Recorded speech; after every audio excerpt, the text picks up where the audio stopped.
বিয়ে হয়ে যাবে, এবার ইব্রাহিমকে ডাকতে বলে, ইব্রাহিম বিয়ে করবে, তোমার কি আছে আমার মেয়ের দেওয়ার মতো? বলে আমার কিচ্ছু নাই, আমার বাড়ি নাই, আমার ঘর নেই, আমার কিচ্ছু বলতে কিচ্ছু নাই, আমার আছে ঈমান। জোরে জোরে চিল্লায় বলেন মারহাবা। বিয়ে করে কি খাওয়াইবে আল্লাহ জানে, কি ভরাবে আল্লাহ জানে। ইব্রাহিম নবী বলেন, আপনি যেহেতু আমার শ্বশুর হবেন, বিয়ে করার পর আপনার কাছে আমার একটা দাবি, আমি আপনার কাছে কিছু বকশিশ চাবো। সেই বকশিশটা হলো আপনার মেয়েকে আমার হাতে দিবেন, আমি আপনার মেয়েকে বিয়ে করব। আমাকে একটা বকশিশ দিবেন, বকশিশটা হলো আপনার মেয়ের মাপ করে একটা কাঠের বাক্স বানায় দিবেন, কারণ আমার বিবিকে আমি পর্দার মধ্যে রাখবো। জোরে জোরে চিল্লায় বলা যাবে না মারহাবা। জাতির পিতা ইব্রাহিম খলিলুল্লাহ, যুবক মানুষ, যুবা মানুষ, দরদি শোনো, ওনার এলাকায় বিশাল একটা মেলা হয়, সব মানুষ মেলায় চলে যায়। বন্ধুরা এসে বলে, ইব্রাহিম চলো মেলায় যাই। ইব্রাহিম কয় না, আমি মেলায় যাব না। আজকে যেমন আমার বাজানেরা গানের প্যান্ডেলের জন্য টাকা খরচ করে নাই, জান্নাতের জন্য খরচ করেছে। সুবহানাল্লাহ বলেন। এমনও যুবক আছে, বাবার কাছ থেকে 500 টাকা নিছে, আব্বা গো মাহফিলে দিব 500 টাকা দাও, 1000 টাকা দাও। স্কুলে যাইতে যাই 10 টাকা 20 টাকা করে বাঁচায় জান্নাতের বাগানে দান করেছে। আল্লাহ এই যুবকগুলো কি নিয়েতে দান করেছে? জাতির পিতা ইব্রাহিমের সঙ্গে জান্নাত দিয়ে দিও, জোরে বলেন আমিন। ইব্রাহিম নবী ডাক দেখো, যুবকেরা শোনো,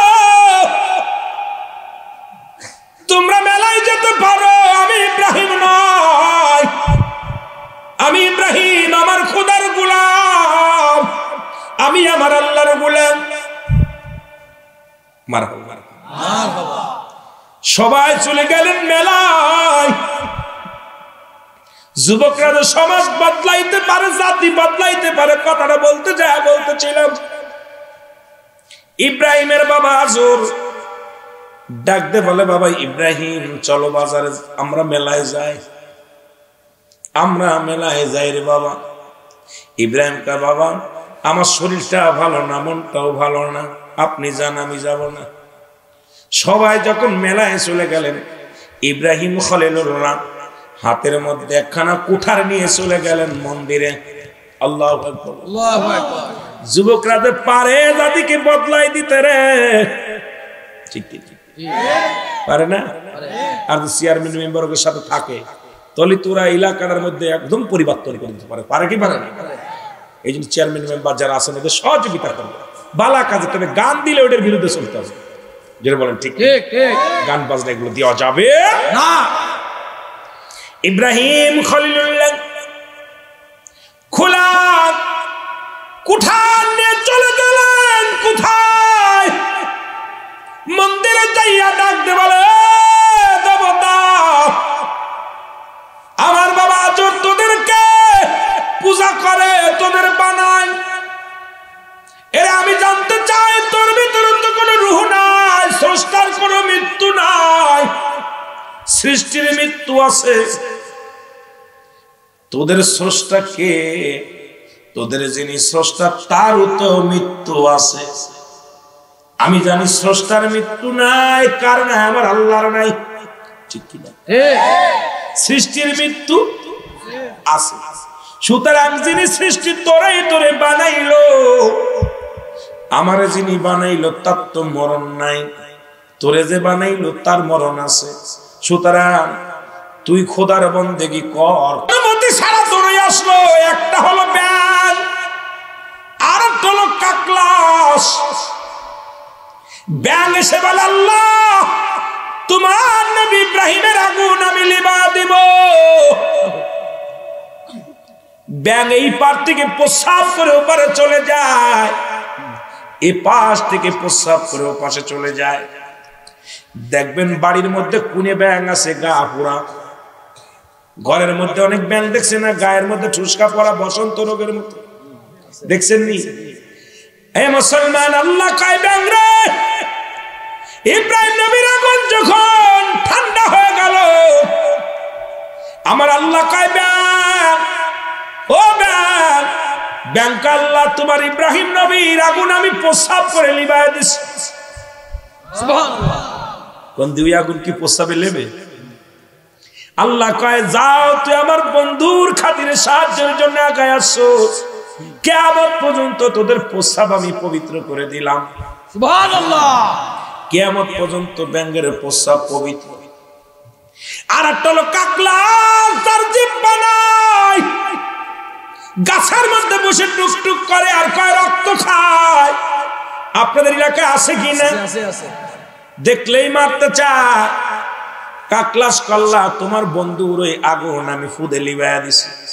সুবহানাল্লাহ। এই জন্য আমার জিহ্বাটা পুড়ে গেছে। আল্লাহ কয় কাকলাস, কিয়ামত পর্যন্ত তোর খাবারের চিন্তা করা লাগবে না, ওই গাছের মধ্যে বইয়া শুধু শ্বাস নিবি, তোর পেট ভরে যাবে। জোরে জোরে চিল্লা বলা যাবে না মারহাবা। মারহাবা। আমার ভাইরা, আমার বন্ধুরা, আমার দিলের কান্না লাগা শুনে নাও।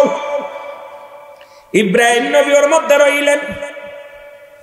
এরা ইব্রাহিম, নমরুদ উচ্চ জায়গা উঠে থাকে, ইব্রাহিম ভিতরে চেয়ারের মধ্যে বসে আছে। জান্নাতি খাবার গুলো, জান্নাতি নিয়ামত গুলো, ইব্রাহিম নবীর পাশে অসংখ্য ফেরেশতারা বসে আছে।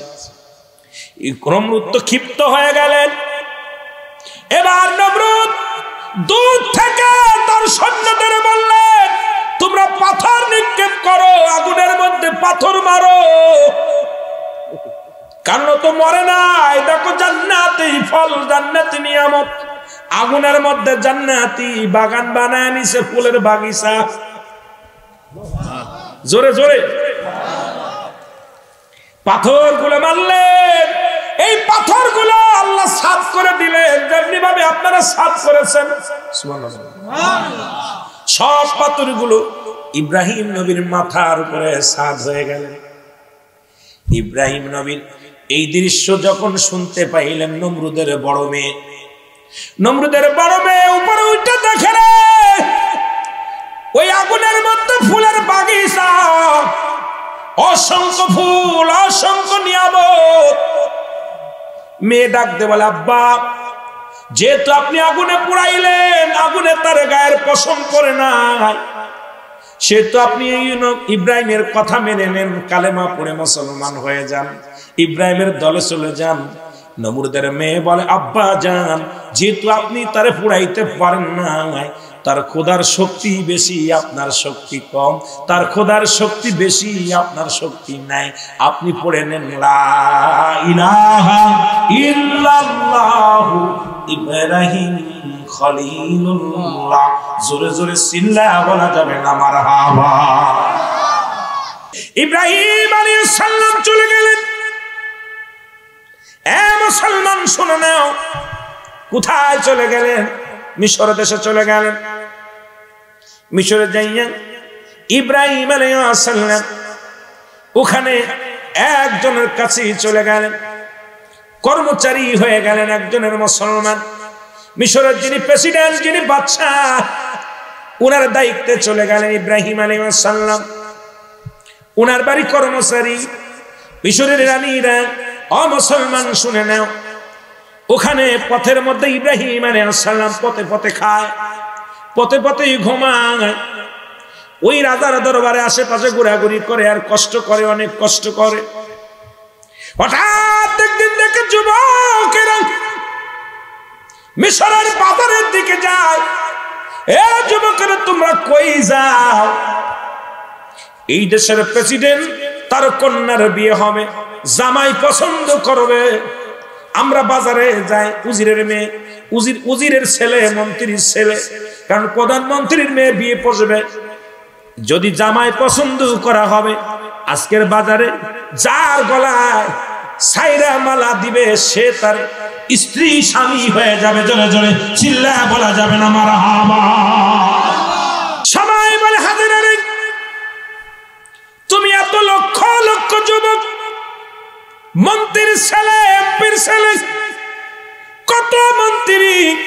বাড়িওয়ালার গাড়িওয়ালার ছেলেরা ঘোরাঘুরি করে, কারুর গলায় তুমি মালা দিলা না, অবশেষে এক পাগলের গলায় মালা দিল। হযরত কয় বান্ধবীরা রে, তোরা চিনবি না আমি কার পাগল, আমি কার পাগল, আমি আমার মৌলার পাগল, আমি যার গলায় মালা দিছি রে, এর তার খাতিরে আমি দুনিয়া কেরা দুইটাই পেয়ে যাব। এরে আমি আজির আকাশ কি সাধারণ কোন মানুষের গলায় মালা দিই না। তোরা দেখছিস পাগল, আমি দেখছি জান্নাতি যুবক। এই জামানার মহাতাপস, জোরে জোরে চিল্লায় বলা যাবে না মারহাবা। হাজিরা আবার চলে, আমি ফেরত দিতে রাজি নই। রাজা বলে, প্রধানমন্ত্রী বললেন, মালা যদি পরিবর্তন না করো মারে, আমি কিঞ্চিত পরিমাণ সম্পদের তোমাকে দিব না, তোমাকে একটা কানা করি দিব না। যদি ফকিরের গলায় মালা দিছো, মালা উঠায় নাও। বলে বাবা গো, তুমি এই ফকিরের চিনবা না, এটা দুনিয়ার ফকির নয়, আমার মাওলার ফকির, আমার মাওলার গোলাম। আমি সাধারণ কোন মানুষের গলায় মালা দিই নাই, আমি যার প্রেমে পাগল বাবা, তারে আমি খুঁজে পেয়েছি, অনেক কষ্ট করে খুঁজে পেয়েছি গো বাবা। তোমরা চিনবা না, তোমরা চিনবা না, আমার এই মনের মানুষটারে তোমরা চিনবা না রে বাবা। ইনি হলো দুজানের একজন আমার আল্লাহর গোলাম। যার গলায় আমি মালা দিছি রে, আমি জান্নাতের আশায় রে বাবা। বিয়ে হয়ে যাবে, এবার ইব্রাহিমকে ডাকতে বলে, ইব্রাহিম বিয়ে করবা, তোমার কি আছে আমার মেয়ের দেওয়ার মতো? বলে আমার কিচ্ছু নাই, আমার বাড়ি নাই, আমার ঘর নেই, আমার কিচ্ছু বলতে কিচ্ছু নাই, আমার আছে ঈমান। জোরে জোরে চিল্লায় বলেন মারহাবা। বিয়ে করে কি খাওয়াইবে আল্লাহ জানে, কি ভরাবে আল্লাহ জানে। ইব্রাহিম নবী বলেন, আপনি যেহেতু আমার শ্বশুর হবেন, বিয়ে করার পর আপনার কাছে আমার একটা দাবি, আমি আপনার কাছে কিছু বকশিশ চাবো। সেই বকশিশটা হলো, আপনার মেয়েকে আমার হাতে দিবেন, আমি আপনার মেয়েকে বিয়ে করব। আমাকে একটা বকশিশ দিবেন, বকশিশটা হলো আপনার মেয়ের মাপ করে একটা কাঠের বাক্স বানায় দিবেন, কারণ আমার বিবিকে আমি পর্দার মধ্যে রাখবো। জোরে জোরে চিল্লায় বলা যাবে না মারহাবা। আমার বিবির চেহারা যেন কেউ দেখে না, যেহেতু আপনার বিয়ে দিয়ে পর আপনার রাজ্যে আপনি আমার রাখবেন না। রাজা বললেন ঠিক আছে। কাঠের একটা বাক্স বানানো হলো, হাজেরাকে কাঠের বাক্সের মধ্যে ভরা হলো। সুবহানাল্লাহ বলেন না? আর একটু জোরে বলেন। কাঠের বাক্সের মধ্যে ভরা হলো। ইব্রাহিম আলাইহিস সালাম মাথার মধ্যে বিবিকে নিলেন, বিবিকে মাথার মধ্যে নিয়ে হাঁটা শুরু করলেন। কোথায় যাবে, কোথায় বাড়ি, কোথায় ঘর, পাগলের মতো পঙ্গপালের মতো ছুটতে লাগলেন। এদিকে দস্যু ডাকাত রাজা সাধনের লোকেরা, ওই দেশের পাশের রাজ্যের নাম হলো রাজা সাধন। নাম কি? রাজা সাধন। ইনি ছিল পিপাসিত নারী, পিপাসিত। প্রতিদিন একটা করে সুন্দরী নারী পান করত। পিশাচিও তার জিনা ব্যভিচার ছিল।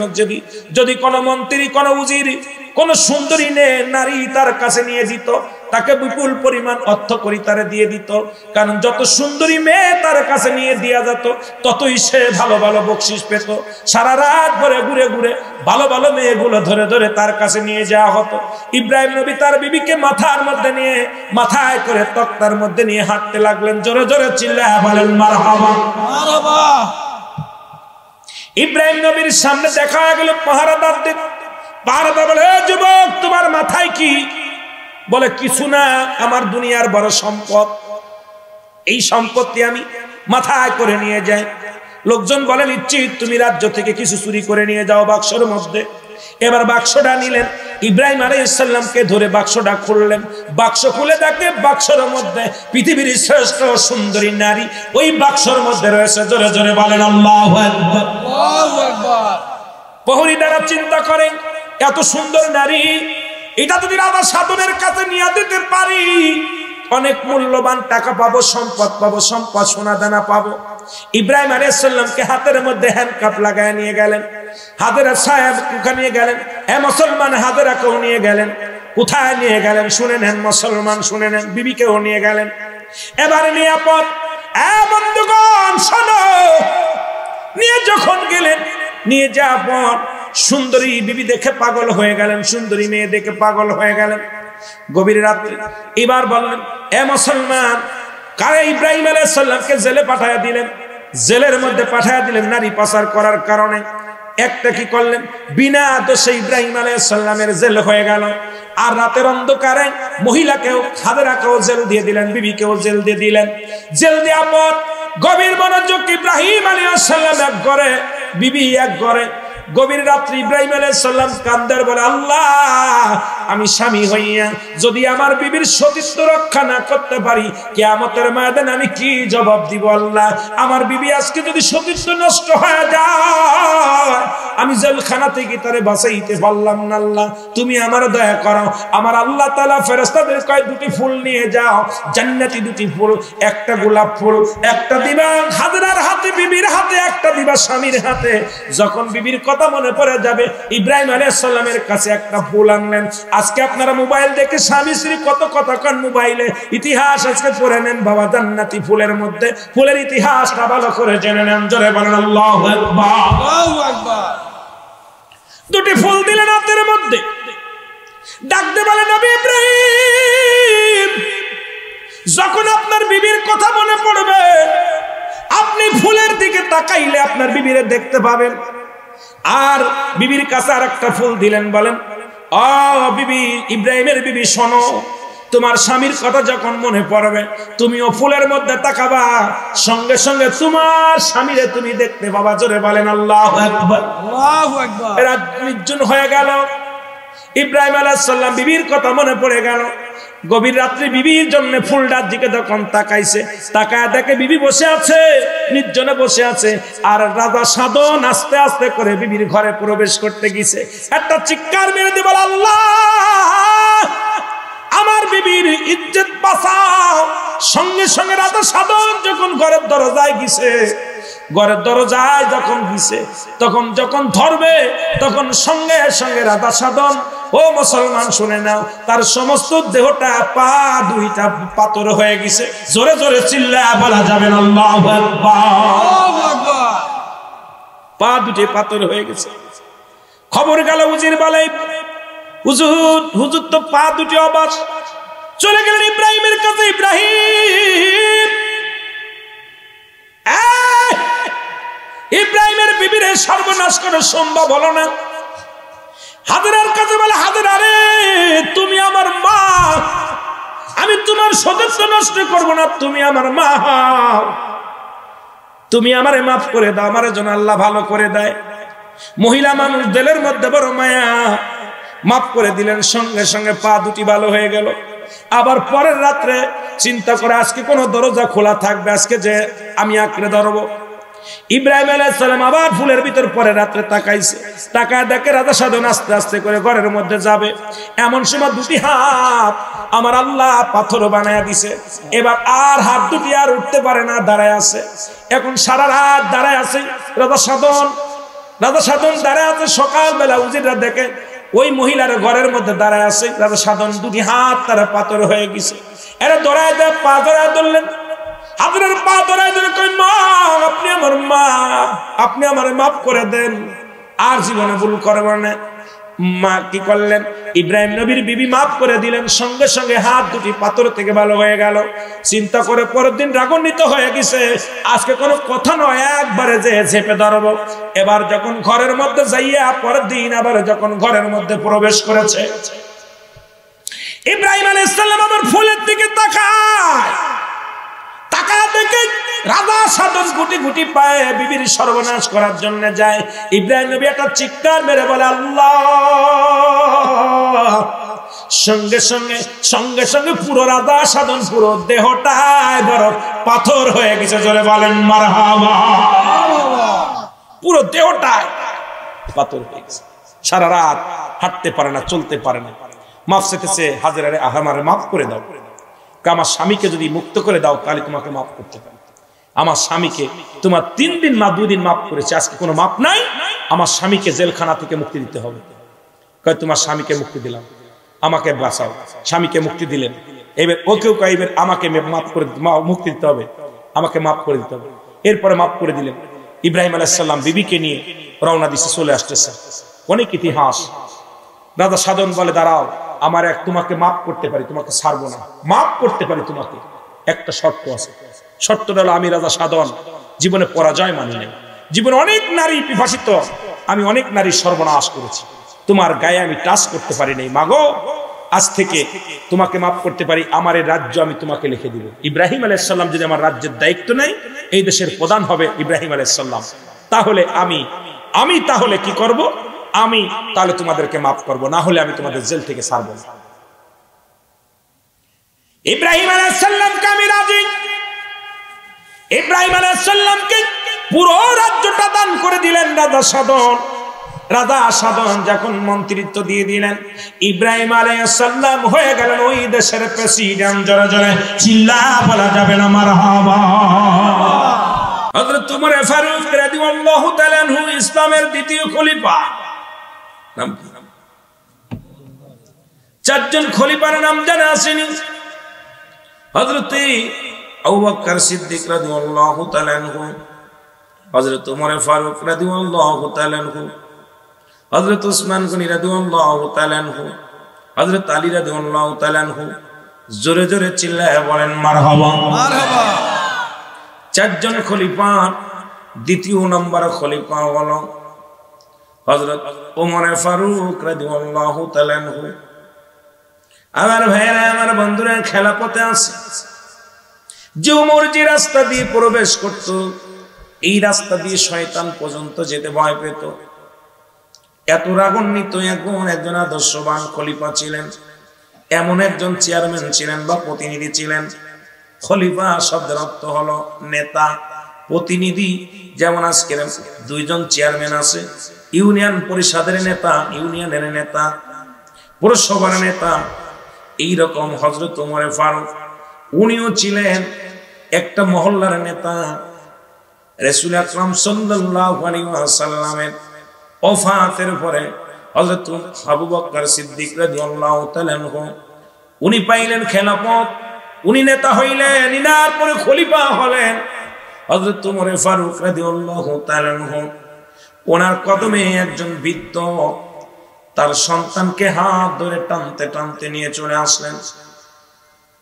যুবক ছেলেকে ডাক দিয়ে বলেন, বাবা,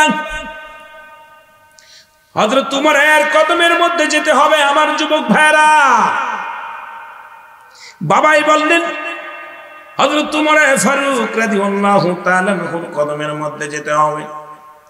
সন্তান বলে, বাবা আমি যাব, আমারে নিয়ে চলেন, কারণ আমি শুনেছি হযরত ওমর পরাণয় বাদশা, যার কাছে কোনো অন্যায় বিচার হয় না, যার কাছে গেলে কোনো মানুষ নিরাশ হয় না, যিনি যেটা সত্য সেটার ন্যায় বিচার করে, অন্যায় কোনো বিচার হযরত ওমর মেনেও নেয় না, করেও নেয়।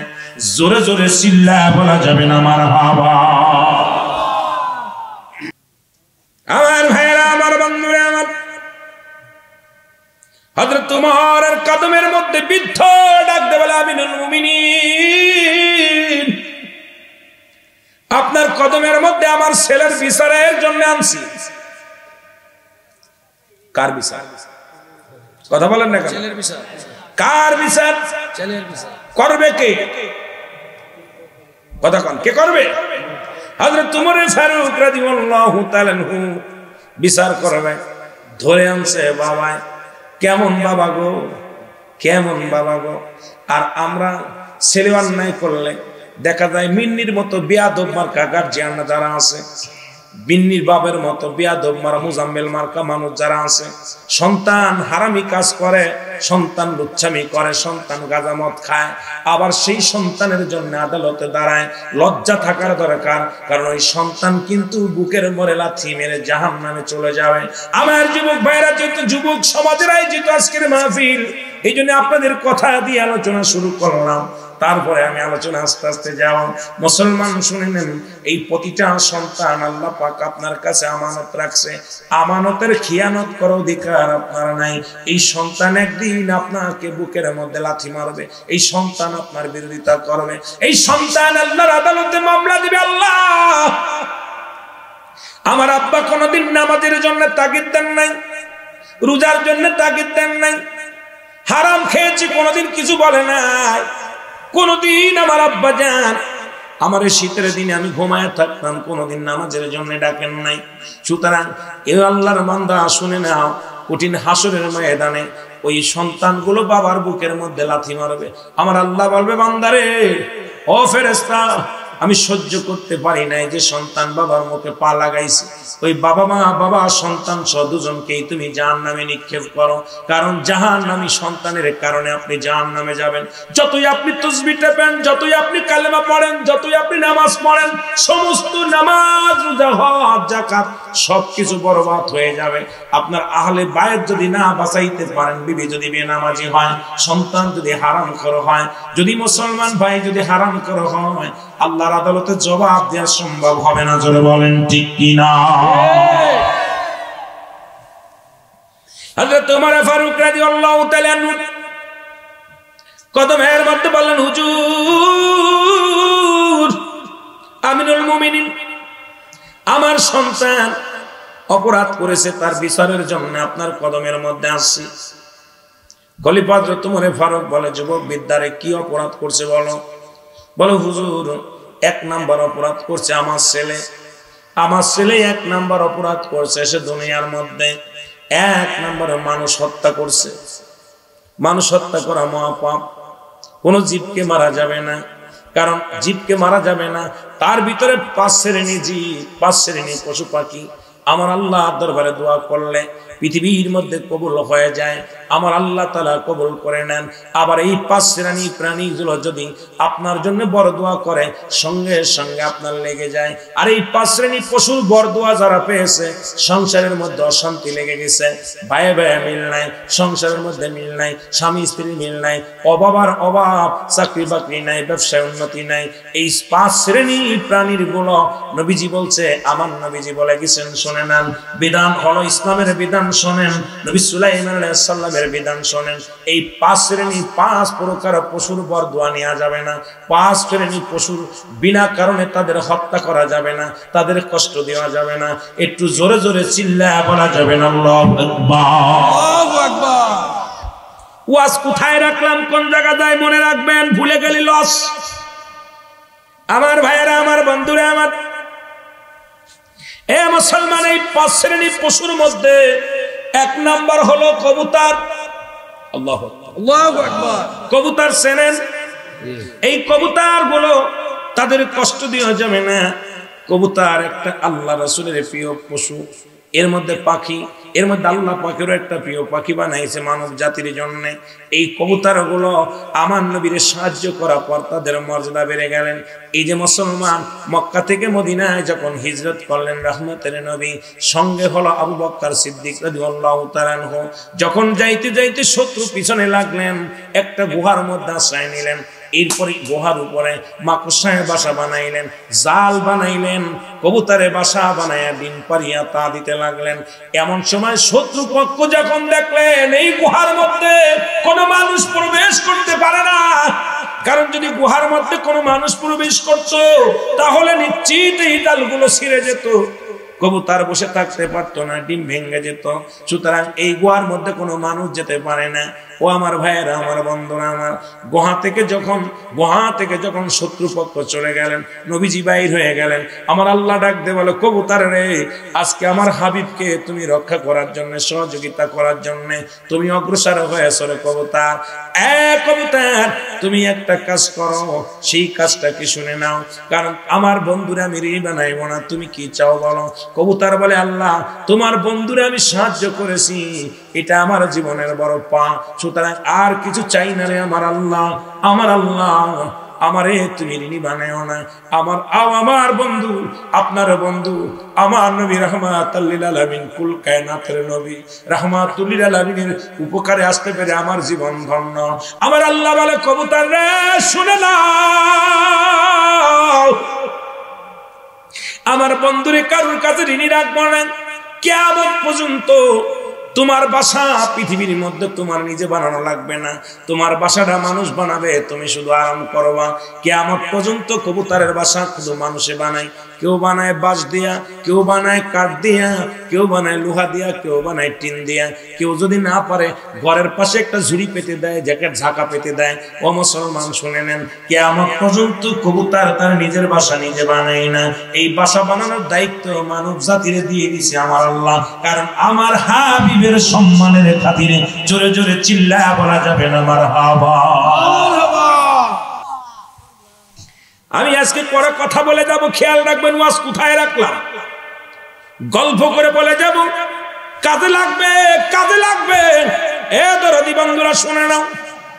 মাকড়সা বলেন, মাকড়সা আমার আল্লাহ ডাকতে বলে, মাকড়সা রে তুই আমার বন্ধুরে সাহায্য করেছিস, আমার হাবিবকে সাহায্য করেছিস, আমি তোকে বকশিশ দিতে চাই, আমি তোকে উপহার দিতে চাই, তুমি নিতে হবে। মাকড়সা বলে, না না, আমি কিচ্ছু চাই না। কারণ কুল কায়নাতের নবী, নবীদের নবী, মাকড়সার নবী, আমার নবী রাহমাতুল লিল আলামিন। জোরে জোরে বলেন মারহাবা। নবী শুধু মানুষের নবী না, জিন জাতির নবী, মানব জাতির নবী, পশুর নবী, সব কিছুর নবী। ওমা আরসালনাকা ইল্লা রাহমাতাল লিল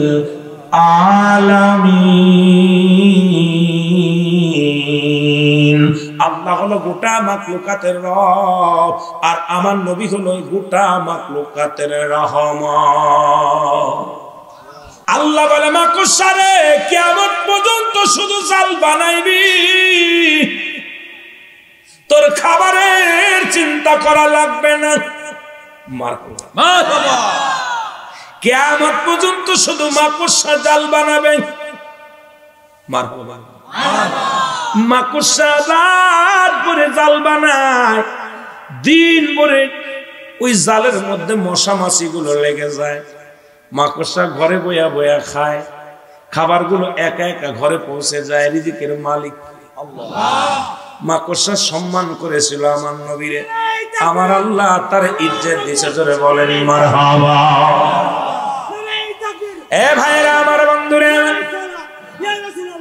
তদ্রুপ পৃথিবীর মধ্যে আরো কিছু কথা বলে যায়। আমার যুবক বাবারা, আমাদের জাতির পিতার নাম কি? কথা কেন? জাতির পিতা ইব্রাহিম খলিলুল্লাহ, আদি পিতা বাবা আদম আলাইহিস সালাম। জাতির পিতা ইব্রাহিম খলিলুল্লাহ, উনিও ছিল যুবক। সুবহানাল্লাহ বলেন। যুবকদের ওয়াজ নিয়ে শুরু করেছি, মনে রাখবেন ওই বৃদ্ধ বাবার কাহিনী। আজকে যুবকদের কিছু কথা বলে সমাজ বাঁচাইতে পারে আমার যুব সমাজ। যুবকরাই পারে জাতিকে বদলাই দিতে, যুবকরাই পারে অন্যায়কে রুখে দিতে, যুবকরাই পারে সমাজকে পাল্টে দিতে। জোরে জোরে বলেন ঠিক কি না? সুবহানাল্লাহ কইবেন না? কষ্ট হয়। এরে আজ না হয় কাল তুমি যাইবা কবরে, মরার পরে দেখবা চেয়ে গো তোমার সবই রইল পরে, মরার পরে। আরো জোরে বলেন, মরার পরে দেখবে চেয়ে গো তোমার সবই রইল পরে, মরার পরে দেখবে চেয়ে। এরে আজ না হয় কাল তুমি যাইবা কবরে, মরার পরে সবই রবে গো তোমার, মরার পরে দেখবে চেয়ে গো তোমার সবই রইল, মরার পরে দেখবে চেয়ে। কুল্লু নাফসিন যায়কাতুল মউত। কষ্ট হচ্ছে আপনাদের? আপনারা যত ভালোবাসা দিবেন তত আলোচনা পড়বে। কষ্ট দিবেন, আমি কিন্তু বক্তা, জবান না খুললে আমি ওয়াজ করতে পারি না। আপনারা যত প্রেম দিবেন তত আলোচনা, মজার মজার আলোচনা শুনতে পারবেন। যত ফাঁকি দিবেন আপনার ফাঁকে পড়ে যাবে। এরে দাদায় গেছে, বাবাই গেছে, কেউ আইলো না ফিরে, আমারও তো যাইতে হবে গো ভাইজান অন্ধকার কবরে, তোমার একদিন যাইতে হবে গো, হায় হায় তোমার একদিন যাইতে হবে। এরে আজ না হয় কাল তুমি যাইবা কবরে, মরার পরে দেখবে চেয়ে গো, হায় হায় মরার পরে তোমার ছবি রইল পরে, মরার পরে দেখবে চেয়ে। এরে ভাই গেল, বন্ধু গেল, কেউ আইলো না ফিরে, তোমার একদিন যাইতে হবে গো ভাইজান, তোমার একদিন যাইতে হবে গো। জোরে বলেন ঠিক কিনা? এরে আজ না হয় কাল তুমি যাইবা কবরে, মরার পরে দেখবে চেয়ে গো, হায় হায় মরার পরে তোমার ছবি রইল পরে, মরার পরে। দাদাই গেছে, বাবাই গেছে, কেউ আইলো না ফিরে, আর বন্ধু গেছে, বান্ধব গেছে, কেউ আইলো না ফিরে, কোনদিন জন তোমার যাইতে হবে রে ভাই অন্ধকার কবরে, কোনদিন জন যাইতে হবে রে, হায় হায় কোনদিন জন হবে। এ দুনিয়ার মুসলমান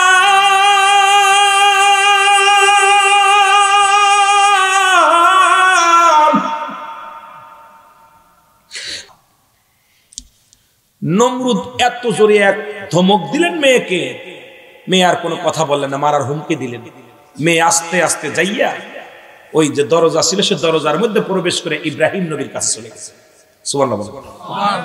ইব্রাহিম নবীর কাছে যায় বলে, হে ইব্রাহিম, তোমার যে খুদার কালেমা পড়ার কারণে তোমার গায়ে আগুন লাগে নাই, সেই খুদার কালেমা আমার পড়াইয়া দাও। ইব্রাহিম আলাইহিস সালাম নমরুদের বড় মেয়েকে কালেমা পড়াই দিয়েছে। সুবহানাল্লাহ।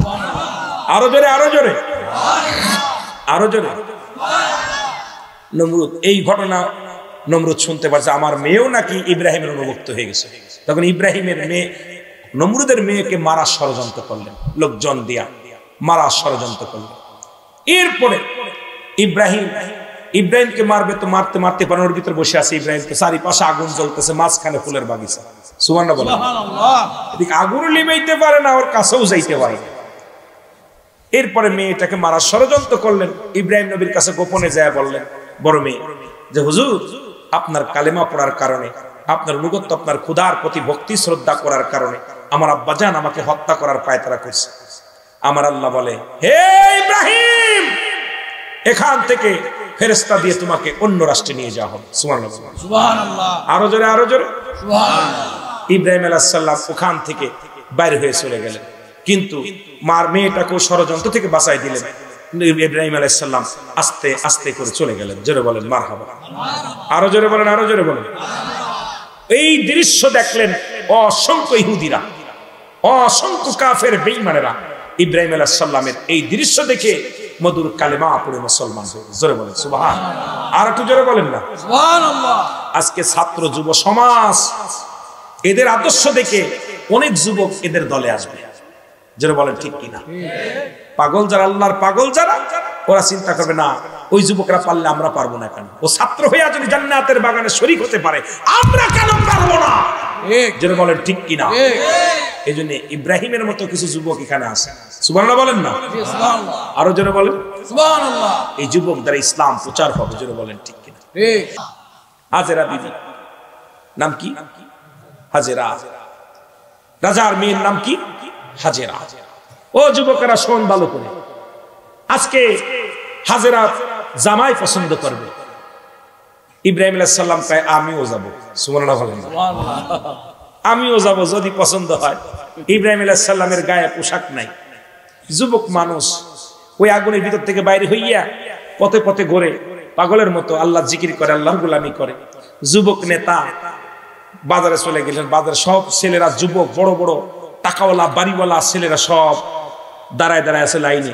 হাজেরা আজকে যার গলায় মালা দিবে সে স্বামী হবে, আর এই রাজ্যের প্রধান হবে। রাজার কন্যাকে বিয়ে করার পর রাজা তার রাজমহল লিখে দিবে। এই লোভে সমস্ত মন্ত্রীর ছেলেরা সব জামা কাপড় গায়ে দিয়া, হীরা, একদম হীরা মুক্তা লাগাইয়া সব যুবক চলে গেছে। ইব্রাহিম আলাইহিস সালাম এক পাশে দাঁড়ায় আছে। সুবহানাল্লাহ বলেন।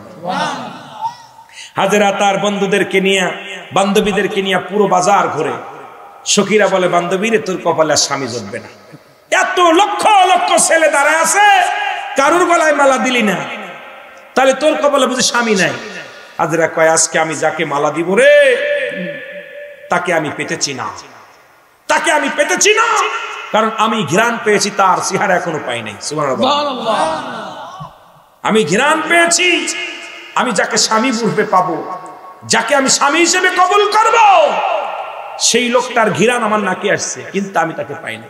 ফুলের মালা নিয়ে বান্ধবীদেরকে নিয়ে ঘুরতে ঘুরতে যায় যায়, অনেক লম্বা ইতিহাস তো বাবা, না আলী এটুকু শেষ না করতে বলে দিকে যেতে পারতেছি না, বড় বিপদ। চলে গেলেন কোথায়? যে দেখি ইব্রাহিম আলাইহিস সালাম খালি গায়, পাগল, মাথার চুলগুলো এলোমেলো, হাতের নখগুলো বড় বড়, একদম পাগল মানুষ, প্রত্যেক জায়গায় বসে দাঁড়ায় আছে। হাজেরা যাইয়া ফুলের মালাটা সঙ্গে সঙ্গে হযরত ইব্রাহিম আলাইহিস সালামের গলার ভিতর লাগাই দিয়েছে। জোরে বলেন না সুবহানাল্লাহ, আরো জোরে। সবাই রব উঠে গেল, রাজার মেয়ে পাগল হয়ে গেছে, পাগলের গলায় মালা দিছে, পাগলের গলায় মালা দিছে। কি হয়ে গেল? প্রেসিডেন্ট হয়ে গেল। আমার ভাইরা, বন্ধুরা আমার, এরপরে ওনার তো ঘরে সংসার করতে লাগলেন। ওনার দাসী ছিলেন, কে ছিলেন? হাজেরা, সাইরা। সাইরা বিবি ছিল ওই রাজা সাধনের, কোন কোন কিতাবে আছে ওনার বিবি ওই রাজা সাধনের মেয়ে ছিল, আবার কেউ কেউ বলছে কাজের দাসী মেয়ে ছিল। এ কি করলেন? আবার বিবি সন্তানাদি না হওয়ার কারণে ওই বিবির সঙ্গে বিবাহ দিলেন। হাজেরা নিজে বিয়ে দিলেন হযরত ইব্রাহিম আলাইহিস সালামের কাছে। এর থেকে আসলো ইসমাইল আলাইহিস সালাম। ইসমাইল আলাইহিস সালামকে বনবাসে দিলেন।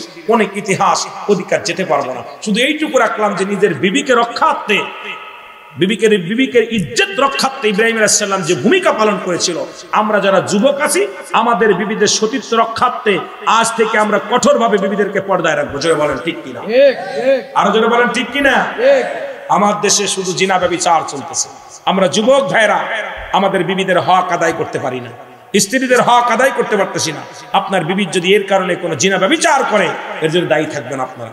এই জন্য আমি আপনাদেরকে বলবো যে জিনা ব্যভিচার বন্ধ করতে হলে বিবিদেরকে কঠোর পর্দায় রাখতে হবে। এত বড় পর্দায় থেকেও কিন্তু তাদের কি করতে পারে নাই। ভাইয়ের আমার, ইজ্জত রক্ষা করতে অনেক কষ্ট হয়েছে। সুতরাং আপনাদেরকে আমি বলবো যে আপনারাও ওই নারীর সতীত্ব রক্ষার্থে আপনাদের অগ্রসর হতে হবে। যেন বলেন ঠিক কিনা? একটু মহব্বতের সঙ্গে দুরূদ শরীফ পড়েন। আল্লাহুম্মা সাল্লি আলা সাইয়্যিদিনা মাওলানা। আয় হায়, দেড়টা বেজে গেছে। ভাই বসেন, কেউ উঠবেন না, ছাড়ি দেবো। বসেন, কেউ উঠবেন না। কি আপনারা কি অবস্থা? কি আমি ছাড়ার আগে আপনারা চলেছেন ঘটনা কি? ওয়াজটা এখন যুবকদের ওয়াজকে আবার শুরু করছি। সারা রাতের ওদা দিয়ে এখন যেই বলছে আলহামদুলিল্লাহ বলছে, সিটি একখান দেহেই দৌড় মারা শুরু করছেন ঘটনা কি? আজরাইলকে ভয় পান, জান্নাতের আশায় থাকেন। জোরে বলেন আমিন।